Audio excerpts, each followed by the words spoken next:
पूर्वी दिल्ली में रैन बसेरों की बजाय फुटपाथ पर सोते हैं मजबूर लोग। लोगों का कहना, शराबी करते हैं वहां मारपीट, लोग खुद को सुरक्षित महसूस नहीं कर पाते।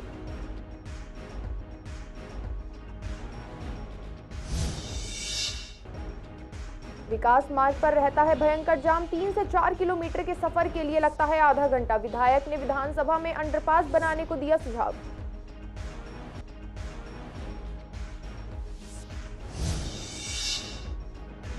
कर्ज से परेशान होकर एटीएम में चोरी करने पहुंचा शख्स, पुलिस ने किया आरोपी को गिरफ्तार। आरोपी से औजारों का बैग हुआ बरामद।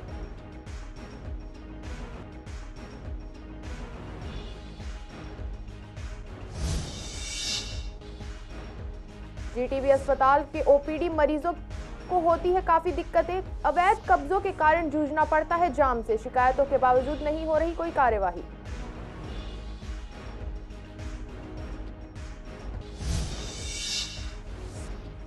बीजेपी पार्षदों को नहीं मिला मीटिंग का न्योता। आपकी मेयर बीजेपी पार्षदों से करती हैं सौतेला व्यवहार। बीजेपी पार्षदों ने धरना प्रदर्शन की दी चेतावनी।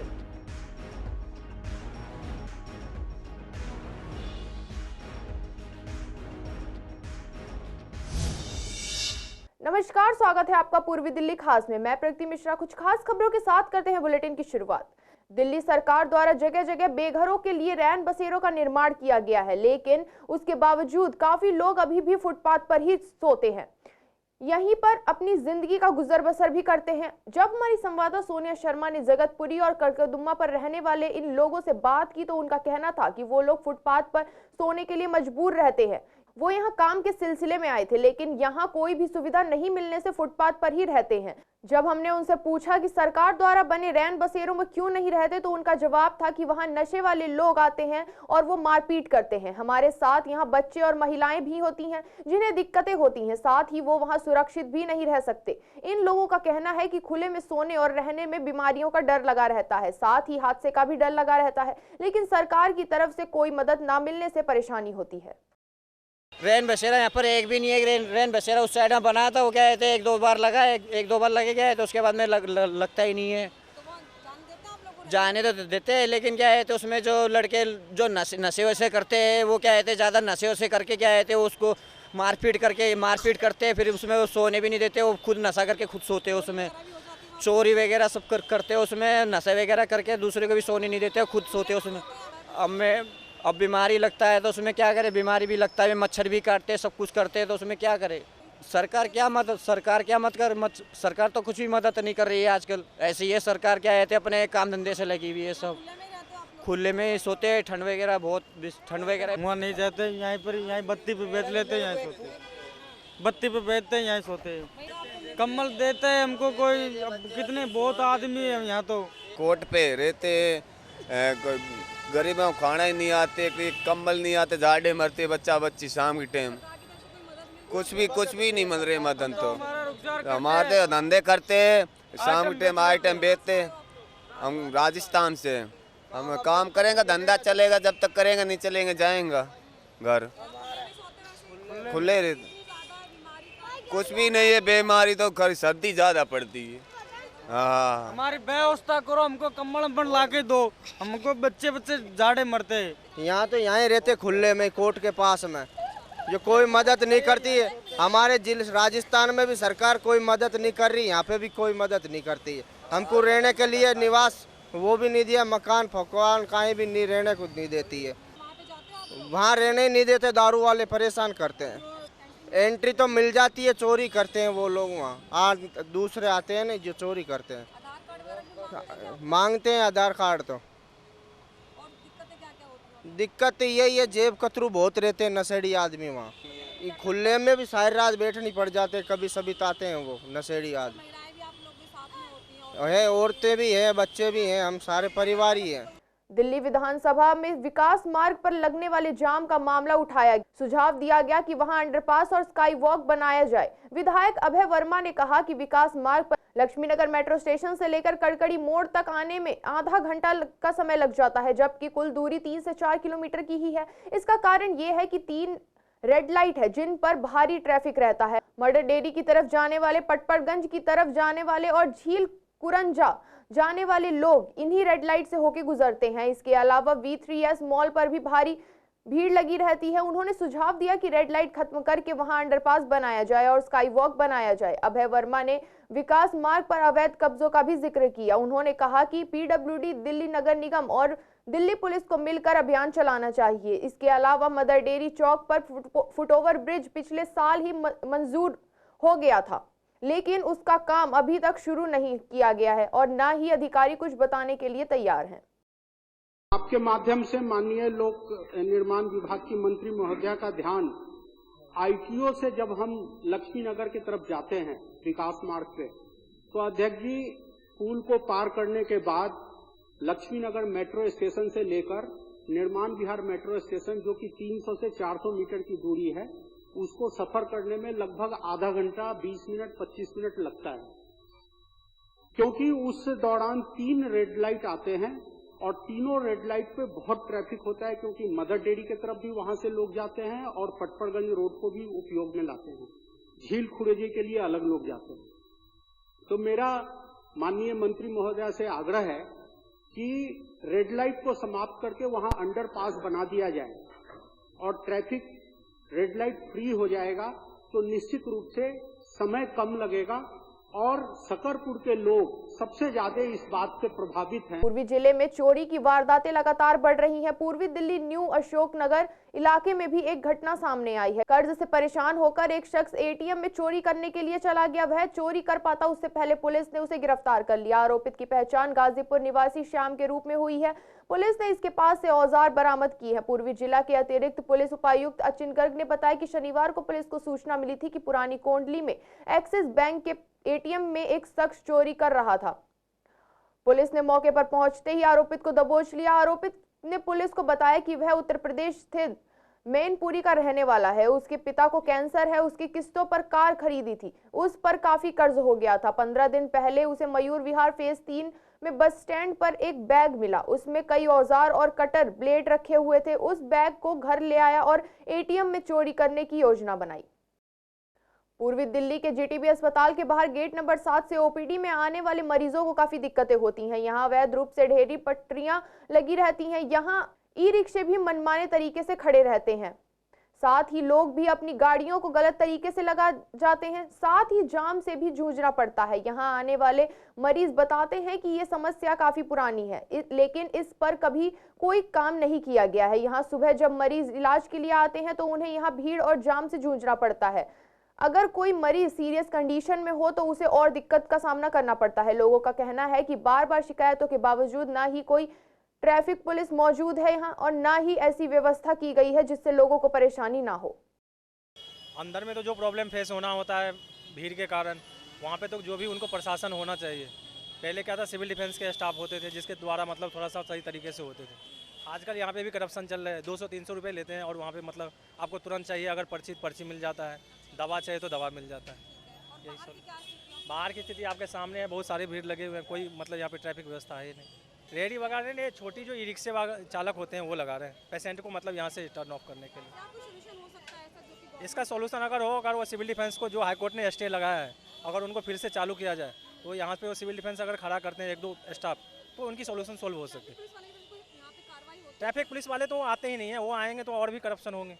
पेशेंट को आने जाने में यही दिक्कत है, ई-रिक्शा और ये सारा जाम लगा रहता है। ई-रिक्शा है ये, हाँ ई-रिक्शा वगैरह ये सारे ये जाम लगते हैं। कुछ ना कुछ ये होना चाहिए कि कितना जाम लगा हुआ है, आने जाने में काफ़ी दिक्कत होती है। सुबह से लेके होती है, सुबह से हाँ OPD के टाइम 2 बजे तक तो काफ़ी भीड़ रहती है। रोकने के लिए कहा तो ऐसे तेजी से चला के लेके गई है। ये हाँ रिक्शा था, ये वाली रिक्शा। मेरे साथ तो पहली बार हुआ ये।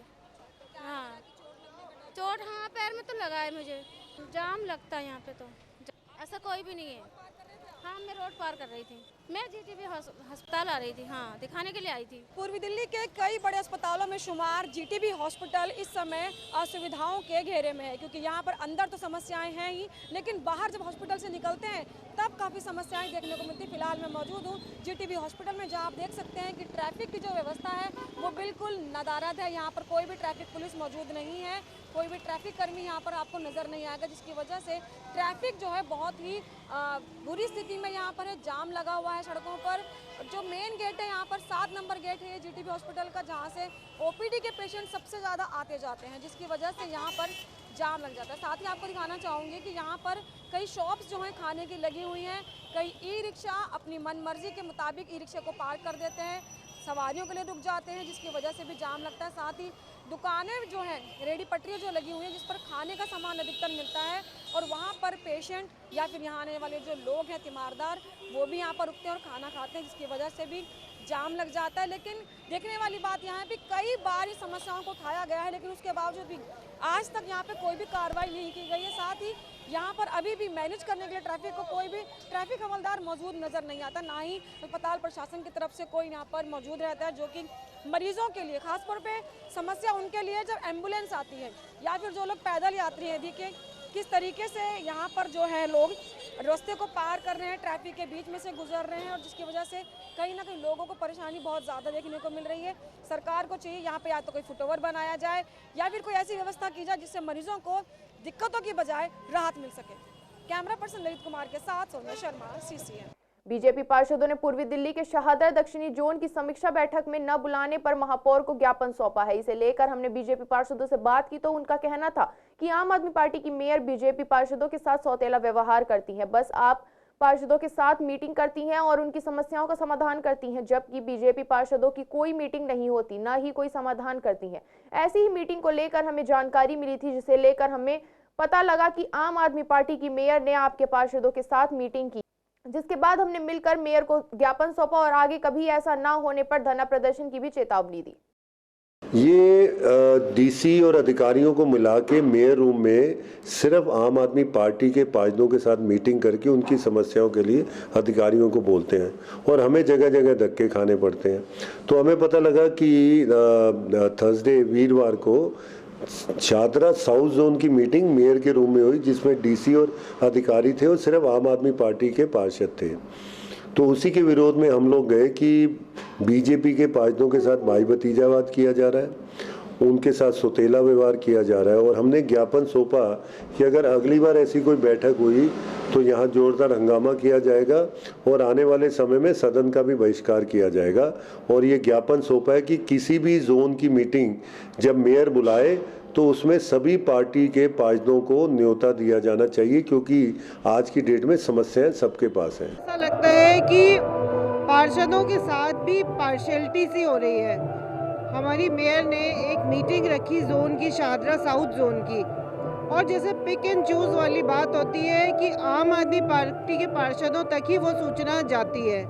तो इसी के विरोध में हमने नेता विपक्ष राजा इकबाल जी के साथ शाहदरा जोन के सभी पार्षद, शाहदरा साउथ जोन के मेयर को ज्ञापन देने गए कि आप दिल्ली की मेयर हैं, दिल्ली नगर निगम आप संभाल रहे हो, आप जो है ये पार्शियलिटी करके किस तरह काम कर रहे हो। क्योंकि अभी आपको सबको पता है कि स्टैंडिंग कमेटी भी नहीं बनी और ना जोन बने हैं, तो बहुत से काम जो है इसी तरह से होने हैं कि हम मेयर से और ऑफिसर्स के साथ मिलकर ही कर रहे हैं। पर कुछ तरह ऐसा सौतेला व्यवहार सा हो रहा है कि जहाँ पर भारतीय जनता पार्टी या किसी अन्य दल के पार्षद हैं, वहाँ पर काम में थोड़ी दिक्कत आ रही है, वहाँ सपोर्ट सिस्टम नहीं है, पर आम आदमी पार्टी के पार्षदों को प्रायोरिटी पर लिया जा रहा है। तो इसी के विरोध में हमने ये ज्ञापन पूर्वी दिल्ली शकरपुर इलाके के लोग इस समय सुविधाओं के अभाव में जी रहे हैं। यहाँ के लोग बहते सीवर के कारण नरकीय जीवन जीने को मजबूर हैं। आपको बता दें कि पिछले कई महीनों से यहाँ के कई ब्लॉक में सीवर की समस्या बनी हुई है। स्थानीय लोगों का कहना है कि यहाँ सीवर ओवरफ्लो रहते हैं, समय पर सफाई भी नहीं होती। कई बार विधायक को शिकायत भी कर चुके हैं, लेकिन कोई सुनवाई नहीं हो रही। बदबू की वजह से जीना मुहाल हो गया है और विभाग आंखें मूंदे बैठा है। यहाँ सीवर की बहुत विकट समस्या आए दिन रहती है।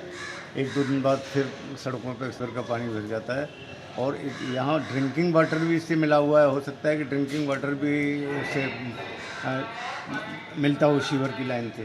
तो इसको एक परमानेंट सॉल्यूशन किया जाए, इसका परमानेंट सुधार इसका किया जाए। सीवर हरदम जाम रहते हैं, भरे हुए रहते हैं, आए दिन फ़ोन करना पड़ता है इनको, और ये कभी आते हैं कभी नहीं आते हैं। रिवर का इमारत देख रहा हूँ कैसा हो रहा है, रंग बिरंगा।